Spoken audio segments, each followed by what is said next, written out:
તમારા દિવસ રાત કમાયેલા પૈસાનો વેડફાટ કરવામાં અને બુદ્ધિનું પ્રદર્શન કરવામાં એક્સપર્ટ છે અમદાવાદ ઓરડા. વિકાસ કેટલો થયો છે તે તમે જ જોઈ લો. ગુમા શિલજને જોડતા 80 કરોડના બ્રિજમાં અક્કલનું પ્રદર્શન કરી નાખ્યું છે. 80 કરોડનો બ્રિજ બનાવી દીધો, પરંતુ બ્રિજ પૂરો થાય કે રસ્તો જ બંધ થઈ જાય. એટલે કે બ્રિજ બની ગયો છતાં પણ કોઈને ધ્યાન જ ના ગયું કે સામે દિવાલ છે. અડધડ વહીવટનો ઉત્તમ નમૂનો એટલે ઓરડાનો આ બ્રિજ છે. 5 વર્ષે બ્રિજ તો બન્યો, પરંતુ ઉપયોગ જ નહીં કરી શકાય.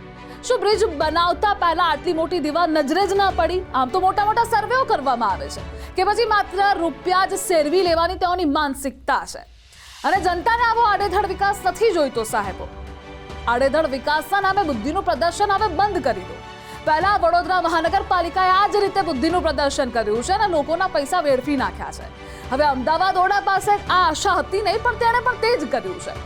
કારણ કે લોકોએ દિવસ રાત કમાઈને પાય ભેગી કરે છે અને ટેક્સ ચૂકવે છે.